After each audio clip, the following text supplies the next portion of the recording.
E aí galera, seja bem-vindo, eu sou o Caio César, estudante de design, e hoje vou falar sobre dois grandes tipógrafos da história, Aldus Manutius e Francesco Grifo. Aldus Manutius, ou Teobaldo Manutius, editor e tipógrafo com uma oficina em Veneza. Manutius foi o editor renascentista que definiu os padrões estéticos dos novos livros, não só os impressos com tipos móveis. Para quem não sabe, os tipos móveis eram tipo um carimbo.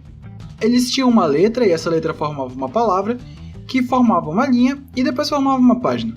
E virava um grande carimbo de uma página inteira, para fazer várias cópias de uma mesma página. Mas voltando, o layout de Manutius era radicalmente diferente de obras manuscritas da Idade Média também. E isso foi algo revolucionário de certa forma. Aldus definiu um layout e uma tipografia para livros que continua atual e válida. Foi um dos 10 melhores editores do século XV e XVI, e notabilizou-se, entre outras razões, por ter usado os caracteres itálicos feitos por Grifo. Falando no Grifo, Francesco Grifo, gravador de punções, fundador de tipos e o desenhador dos tipos. Ou seja, ele fazia todo o projeto mais manual dos tipos. Grifo trabalhou para Aldus por muito tempo, sendo ele que alavancou o sucesso de Grifo usando suas punções em seus geniais projetos de livros. Mas afinal, como funcionou a organização das ideias dos projetos deles? Manutius era um entusiasta humanista, um movimento intelectual difundido na Europa durante a Renascença e inspirado na civilização greco-romana, que valorizava um saber crítico voltado para um maior conhecimento do homem e uma cultura capaz de desenvolver as potencialidades das condições humanas. Ou seja, eles, além de se inspirar nos gregos e nos romanos, eles apoiavam o conhecimento, e a única maneira de adquirir conhecimento, naquela época, era indo até a fonte. Aldus Manutius viajou muito e se encantou com conhecimento que não tinham fácil acesso, para pessoas de outros lugares. Um conhecimento de certa forma cultural. Publicações gregas, romanas, italianas e latinas.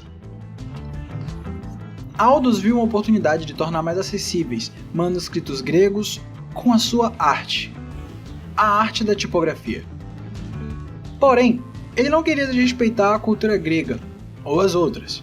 Ele queria criar um produto extremamente inspirado nos manuscritos originais de cada cultura.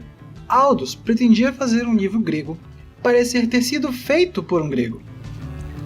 Com uma oficina de livros e o Grifo, Aldus pôde dar materialidade à sua ideia. Grifo projetou tipos gregos, romanos, latinos e itálicos, e até mesmo itálicos cursivos, que ele somente projetou quando deixou a oficina de Aldus para trás. A ideia para os projetos era fazer tipos, só que tipos culturais. Em projetos como Hypnerotomachia Folifili, Aldus usou tanto os tipos gregos como os romanos. Aldus também revolucionou quando inventou os livros de bolso. Livros que tinham o objetivo de serem menores e menos pesados que os grandes livros de capa dura e com muitas páginas desnecessárias. No Hypnerotomachia Folifili, ele retirou coisas mais estéticas para tornar o livro menos volumoso e mais barato. Coisas como grandes ilustrações coloridas ou até mesmo letras capitulares. Aldus também usava o alinhamento justificado com hifenização, o que auxilia em muito a economizar linhas e folhas. O que fez seus projetos revolucionários para a época, afinal tudo que se conhecia antes disso eram os grandes e custosos projetos que continham as letras capitulares, diversas cores, diversos desenhos e arabescos. Mas Manutius era um humanista, e eles eram conhecidos por serem andarilhos e tinham a necessidade de livros menores para caber no bolso. Grifo foi a mente genial por trás de todos os tipos. Ele fora quem pôde pôr em prática todas as ideias de Manutius das tipografias culturais. Grifo, depois de muitos anos trabalhando com Aldus, se separou e montou sua própria oficina. E nessa época, ele criou a itálica cursiva. Muitos tipógrafos copiaram as letras de Grifo, e muitas outras tipografias foram inspiradas nelas. Ele foi responsável por uma letra romana mais redonda, que se assemelha em muito com as nossas letras atualmente, pois antes disso, as letras eram muito mais próximas de uma letra cursiva. Esses caras criaram os livros de bolsos, as tipografias romanas, gregas e itálicas. E tudo o que eles pensaram ainda é usado até hoje. Obrigado, Grifo e Manutius. Bom galera, esse foi o vídeo de hoje, muito obrigado e até a próxima. Fui!